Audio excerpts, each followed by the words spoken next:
My name is John, and for the past 15 years, I thought I had the perfect life. Emily and I lived in a charming two-story house on Elm Street in a small, idyllic town nestled between rolling hills and winding rivers.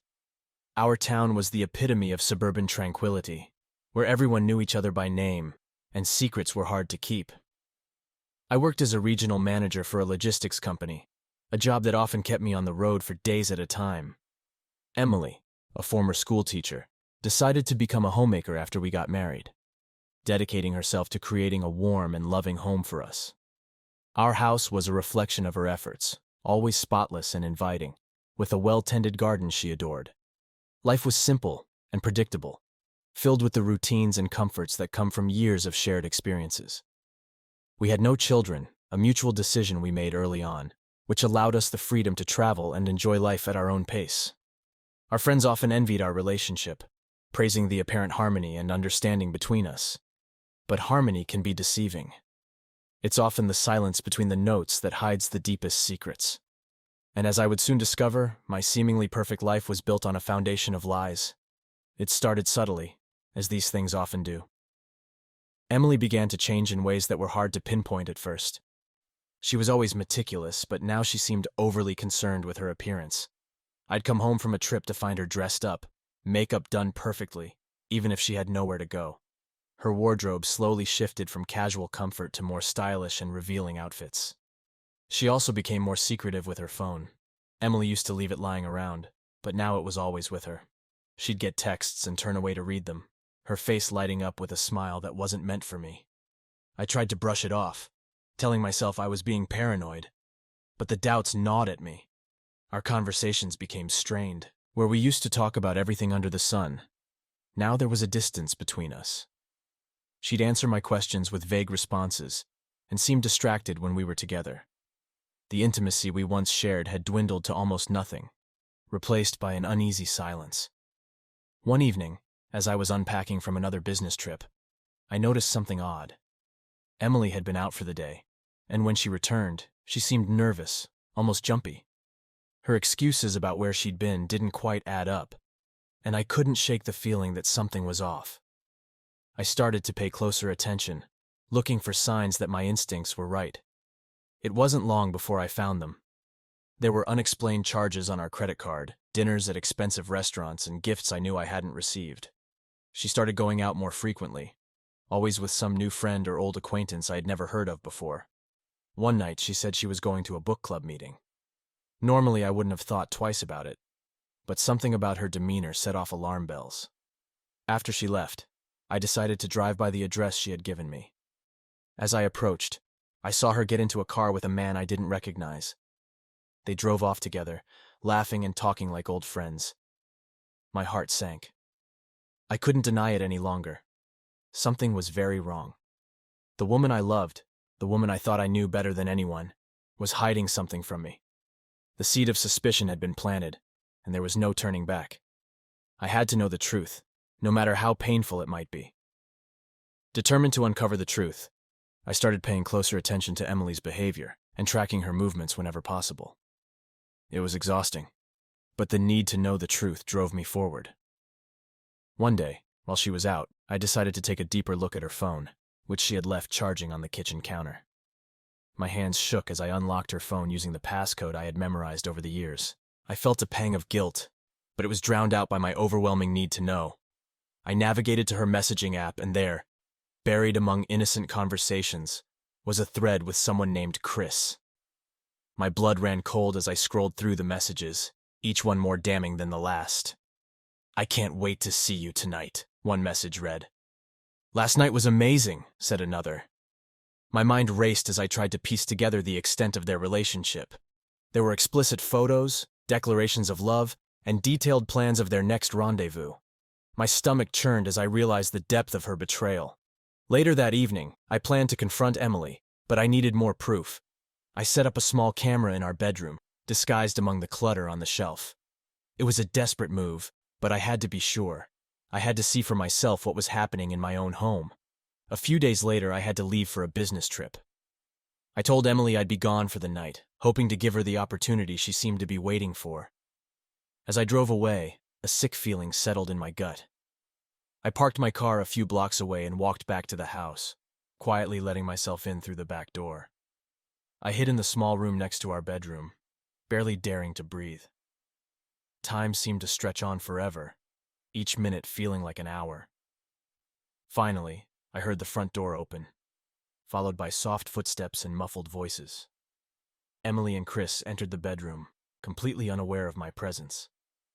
Through the small gap in the door, I watched in horror as they kissed passionately. Clothes were quickly discarded, and they fell onto our bed. My bed. The bed where Emily and I had shared so many intimate moments. The sight of them together, right there in my own house, was almost too much to bear. My anger and betrayal boiled over, and I burst into the room yelling, "What the hell is going on here?" Emily and Chris scrambled to cover themselves, shock and fear written all over their faces. "John, I can explain," Emily stammered, but her words fell on deaf ears. "Explain? Explain what?" I shouted. "That you've been cheating on me in our own home? With him?" I pointed to Chris, who was frantically gathering his clothes. "John, please, it's not what it looks like," she pleaded, tears streaming down her face. "Save it, Emily," I said, my voice trembling with rage. "I've seen the messages. I've seen everything. How long has this been going on?" She looked down, unable to meet my eyes. "A few months," she admitted quietly. "I'm so sorry, John. I didn't mean for it to get this far." Chris, now fully dressed, tried to slip past me toward the door. "You're not going anywhere," I growled, grabbing him by the collar. "You're going to explain yourself too." "Look, man, I'm sorry. I didn't know she was married," he lied, his eyes darting around nervously. "Don't lie to me," I roared, shoving him back. "Get out of my house! Now!" Chris fled, leaving Emily and me alone in the room. She stood there, clutching a sheet around her, sobbing. "John, I'm sorry," she whispered. "I never wanted to hurt you." I took a deep breath, trying to steady myself. "It's too late for apologies, Emily. You've destroyed everything we had." The weight of her betrayal crashed down on me, and I knew things could never be the same. My world had shattered, and there was no going back. After Chris bolted from the house, leaving a trail of guilt and shame in his wake, I turned my full attention to Emily. She stood there, trembling, clutching the sheet around her as if it could protect her from the storm she had unleashed. "How could you, Emily?" I asked, my voice raw with emotion. "How could you betray me like this, in our own home?" She looked at me, tears streaming down her face. "John, I didn't mean for it to happen. It just did. I was lonely. You were always gone, and Chris was there for me." "Lonely?" I spat, my anger flaring. "You think that justifies cheating on me, in our bed, with him?" She flinched at my words, but I pressed on, my rage demanding answers. "How long, Emily? How long have you been lying to me?" She took a shaky breath. "It started about 6 months ago. We reconnected at a school reunion. At first it was just talking, catching up. But then, it became more." "More," I echoed, the word tasting bitter in my mouth. "You mean you started fucking him?" "John, please," she begged, her voice breaking. "I didn't want to hurt you. I love you, I really do. But I was so lonely, and Chris made me feel wanted." My heart ached at her words, but the betrayal was too deep, too raw. "Love? You call this love?" I gestured wildly to the bed, the scene of their infidelity. "This isn't love, Emily. This is betrayal. This is deceit." She sobbed harder, sinking to the floor. "I know, John, I know. I'm so sorry. I never wanted it to end like this." "Then why did you do it?" I demanded. "Why did you lie to me? Why didn't you come to me if you were feeling lonely?" "I tried, John. I tried to tell you, but you were always so busy, always away for work. And when you were home, you were distant. I felt invisible." I shook my head, unable to comprehend her reasoning. "So you thought fucking another man would solve everything? You thought that was the answer?" "No," she whispered. "I know it was wrong. I know I hurt you. I was weak, and I made a terrible mistake." "A mistake," I repeated, the word hollow. "A mistake is forgetting our anniversary or burning dinner. What you did was a choice, a deliberate choice to betray me." We sat in silence for what felt like an eternity, the weight of her actions hanging heavy in the air. Finally I spoke, my voice quieter but no less pained. "I don't know if I can forgive you, Emily. You've broken something inside me. something I don't know how to fix. She looked up at me, her eyes red and swollen. Please, John, give me a chance to make it right. I love you. I want to make this work. I stood up, feeling drained and hollow. I need time to think. I need space to process this. I can't be around you right now. She nodded, her shoulders shaking with sobs. I understand. I'll go stay with my sister for a while. Please, John, just don't give up on us. I watched her gather a few things and leave, the door closing behind her with a finality that echoed through the house. Alone in the silence, I sank onto the bed, the weight of her betrayal pressing down on me. I had no idea what the future held, but I knew one thing for certain. Nothing would ever be the same again. The days that followed Emily's departure were a blur. The house felt emptier than ever, every room a painful reminder of what I had lost. I took time off work, unable to focus on anything but the betrayal and the rage simmering just beneath the surface. As the anger grew, I knew I couldn't just let it go. I needed to do something that would make Emily feel even a fraction of the pain she had caused me. I spent my days researching, planning, thinking of ways to make her pay. It wasn't just about the affair. It was about the lies, the deception, the sheer disrespect she had shown me. I wanted her to hurt, to regret every moment she spent with Chris. My first step was to gather more evidence. I dug into her emails, her social media accounts, finding messages and photos that solidified the affair in stark clarity. I compiled everything into a neat, damning dossier, ensuring there would be no way for her to deny or downplay her actions. Then, I reached out to our mutual friends. Emily and I had always been part of a close-knit group, and I knew that revealing her betrayal would have serious consequences for her social standing. I called a few of them, carefully choosing those who I knew would be most shocked and disgusted by her actions. Hey, it's John, I began each conversation. I need to talk to you about something serious. Emily has been having an affair. Their reactions ranged from disbelief to outrage. I shared some of the evidence with them, and soon the news spread like wildfire. Our friends were horrified, and Emily's once supportive circle quickly turned against her. Next, I decided to make it public. I created an anonymous social media account and began posting excerpts from the dossier, tagging Emily and Chris. The posts included screenshots of their explicit messages and photos, making sure everyone in our town would see the truth. The response was immediate and brutal. People who had once admired Emily now saw her for what she truly was. But it wasn't enough. I needed to confront Chris directly, to make him feel the weight of his actions. I found out where he worked and paid him a visit. It was a small, family-owned hardware store, and he was there, chatting with a customer when I walked in. "Hey, Chris," I called out, my voice loud and carrying across the store. He turned, his face going pale when he saw me. "John, he started, but I cut him off. "Save it," I said, stepping closer. "You think you can just walk into my life and destroy it without any consequences?" The store went silent as everyone turned to watch. Chris looked around nervously, clearly wishing he could disappear. "I didn't know she was married," he said weakly, but I shook my head. "Don't lie to me. You knew exactly what you were doing, and now you're going to pay for it." Before he could react, I grabbed a can of paint from a nearby shelf and threw it at him. It hit him square in the chest, exploding in a shower of white. He stumbled back, trying to wipe the paint from his face, but it was too late. The damage was done, and the humiliation was complete. "Next time you think about screwing someone else's wife, remember this," I said, my voice cold and hard. "You don't mess with me." Leaving the store, I felt a grim satisfaction. It wasn't enough to erase the pain, but it was a start. As I drove home, I wondered how Emily would react when she heard about Chris's public humiliation. Part of me hoped it would make her realize the depth of her betrayal, but another part of me knew it wouldn't change anything. When I got home, I saw a message from Emily on my phone. She had found out about the social media posts and was pleading with me to take them down. "Please, John," she wrote.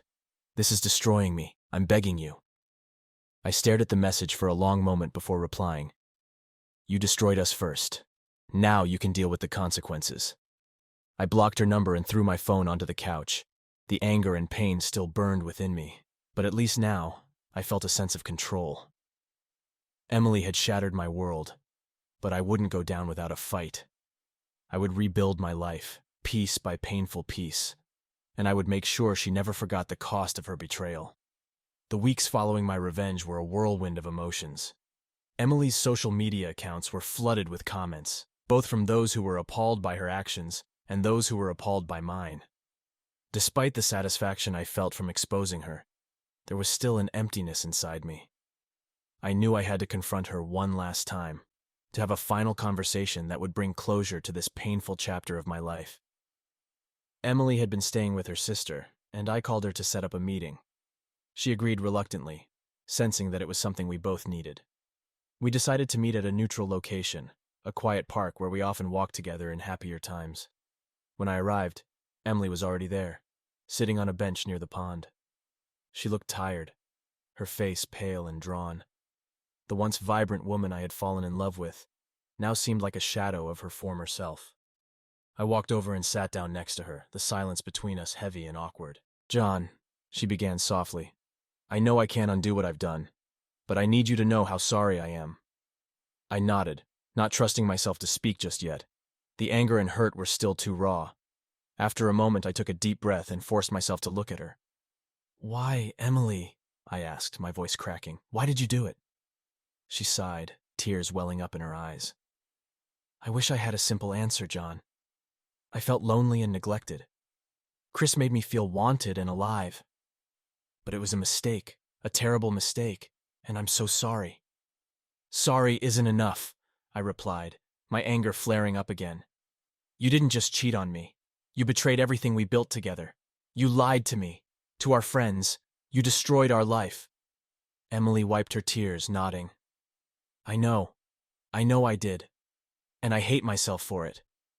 But John, you have to understand, it wasn't just about you being away for work. It was about us. We were drifting apart long before Chris came into the picture." I clenched my fists, struggling to keep my composure. "So this is my fault now? Because I worked hard to provide for us?" "No," she said quickly, shaking her head. "I'm not blaming you. I'm just trying to explain. We both stopped trying. We let the distance grow between us, and I didn't know how to bridge it." "Bridge it?" I scoffed. "You could have talked to me, Emily. We could have gone to counseling, but you chose to fuck someone else instead." She flinched at my harsh words, but didn't argue. "You're right. I should have handled it differently. I was weak, and I gave in to temptation. And now, I'm paying the price."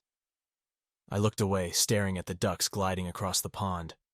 "So what happens now?" I asked quietly. "Where do we go from here?" "I want to try to fix this, John," she said, her voice pleading.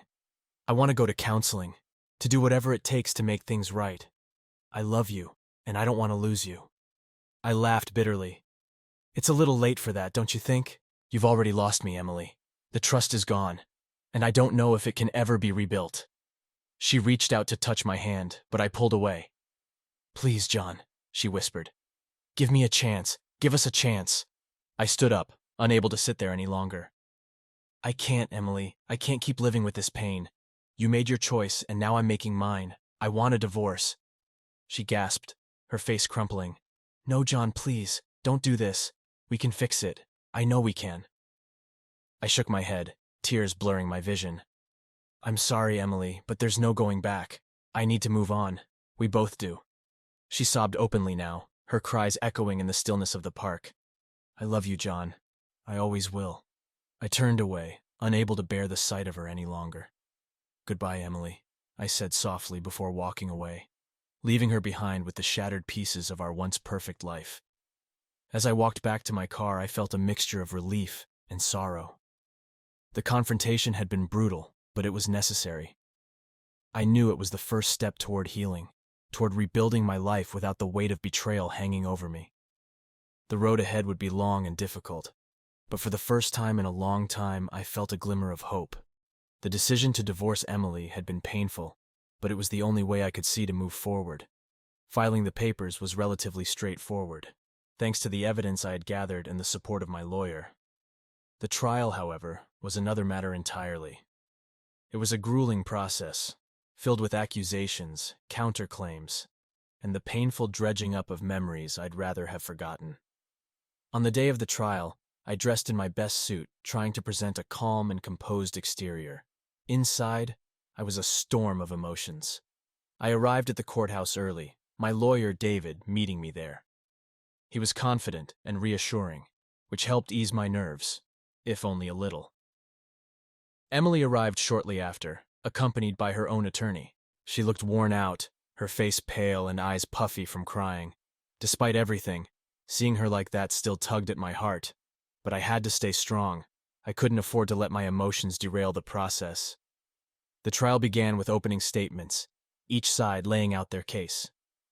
David presented the evidence of Emily's affair and argued for a fair division of assets and custody of our house. Emily's lawyer tried to paint a picture of a lonely, neglected wife, driven to infidelity by my constant absence and emotional distance. It was a bitter pill to swallow, hearing my shortcomings laid out like that, but I knew it was all part of their strategy. Emily took the stand, her testimony filled with tears and regret. She admitted to the affair, but emphasized her feelings of loneliness and isolation. Her lawyer questioned her gently, painting her as a tragic figure who had made a terrible mistake but was genuinely remorseful. When it was my turn to testify, I took a deep breath and tried to stay composed. I recounted the events leading up to the discovery of the affair, the evidence I had found, and the impact it had on me. David guided me through the questioning, making sure I stayed focused on the facts and not the emotions threatening to overwhelm me. During cross-examination, Emily's lawyer tried to rattle me, questioning my absences and my dedication to the marriage. I stayed calm, repeating the truth. I had worked hard to provide for us, and I had never imagined Emily would betray me like this. The most painful part of the trial was when our mutual friends were called as witnesses. They testified about the changes they had seen in Emily, the secrecy, and the messages I had shown them. It was heartbreaking to see how deeply our social circle had been affected by this betrayal. After days of testimony, evidence, and arguments, the trial finally drew to a close. The judge reviewed everything carefully, his expression stern and unreadable. We sat in tense silence waiting for his decision. "The court finds that the evidence of infidelity is clear and compelling," he began. "Given the circumstances, I am awarding the marital home to Mr. John Adams. Mrs. Emily Adams will receive a fair share of the remaining assets, as determined by the financial records submitted." Emily burst into tears at the verdict, and I felt a mix of relief and sorrow. It was over. The life we had built together was officially dismantled. As we left the courtroom, Emily approached me. "John, I'm so sorry," she whispered, her voice trembling. "I never meant for it to end like this." I nodded, too drained to respond. "I know, Emily, but it's over now. We need to move on." David placed a reassuring hand on my shoulder as we walked out of the courthouse. "You did well in there," he said. "It's never easy, but you handled it with dignity." "Thanks, David," I replied, my voice hollow. "I just want to start over." And start over I did. Moving back into the house alone was strange at first. Every room held memories of our life together, but I knew I had to make it my own again. I redecorated, painted the walls, and bought new furniture. Slowly, the house transformed from a painful reminder of betrayal into a symbol of my resilience and new beginnings. The trial had been brutal, but it was the closure I needed. Emily and I would never be the same, but I could finally put the past behind me and look toward the future. The wounds would take time to heal, but for the first time in a long while, I felt hopeful. I was ready to rebuild my life, one step at a time. Rebuilding my life after the trial was a journey filled with ups and downs. The house, once a symbol of betrayal, began to feel like my own sanctuary. I poured my energy into renovations, making it a space that reflected my tastes and my future, rather than the past I was leaving behind. It was therapeutic in a way, watching the transformation happen before my eyes. I also threw myself into my work, finding solace in the familiar routines and challenges. My colleagues, who had been supportive throughout the ordeal, noticed the change in me. I was more focused, more driven. The pain was still there, but it was now a part of me, not something that controlled me. One evening, as I was finishing up some paperwork at the office, my phone buzzed with a text from an old friend, Dave. He was organizing a get-together for a few of our high school friends and invited me along. I hesitated at first, unsure if I was ready to socialize again, but ultimately, I decided it was time to reconnect with the world. The night of the get-together, I walked into the bar feeling a mixture of anxiety and anticipation. It had been so long since I'd been out for something other than work or the trial, but as soon as I saw the familiar faces and heard the laughter, I felt a sense of belonging I hadn't realized I'd been missing. Dave greeted me with a bear hug. "John, it's been too long, man. How are you holding up?" "Better," I admitted, smiling. "It's good to see everyone." As the night went on, I relaxed, catching up with old friends and sharing stories. It felt good to laugh again, to feel like myself.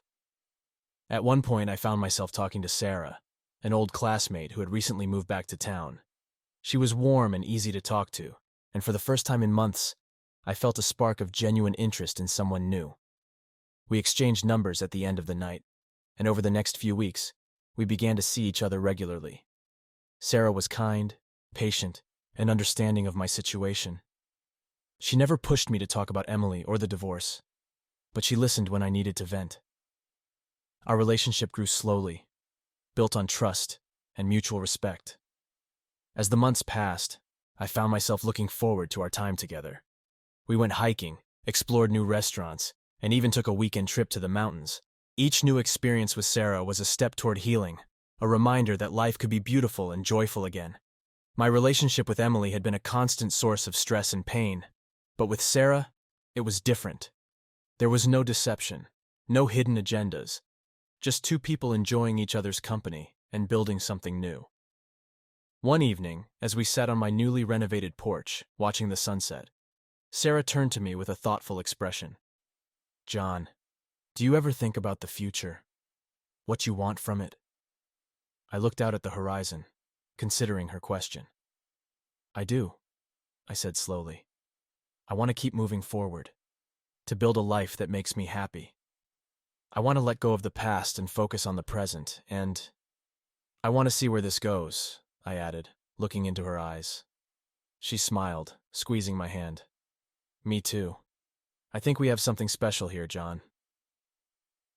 As I held her hand, I felt a sense of peace I hadn't felt in a long time. The future was still uncertain, but for the first time, I was excited about it. I had learned so much from the pain and betrayal, about resilience, about forgiveness, and about the importance of living authentically. The divorce had been a turning point, a painful but necessary step toward a new life. I realized that I was stronger than I had ever thought possible, capable of rebuilding and finding happiness again. In the end, Emily's betrayal had taught me a valuable lesson, that true happiness comes from within, and that it's possible to find light even in the darkest of times. With Sarah by my side and a renewed sense of purpose, I knew I was ready to face whatever the future held. Life after betrayal was not just about survival. It was about thriving, about finding joy in the little things, and about being open to new possibilities. As I looked at Sarah, I knew that I had found a partner who valued and respected me, and together, we would build a life filled with love, trust, and endless possibilities. The journey had been long and difficult, but standing on the other side, I realized that the pain had only made me stronger. I was ready to embrace the future, one step at a time, with hope and optimism guiding my way.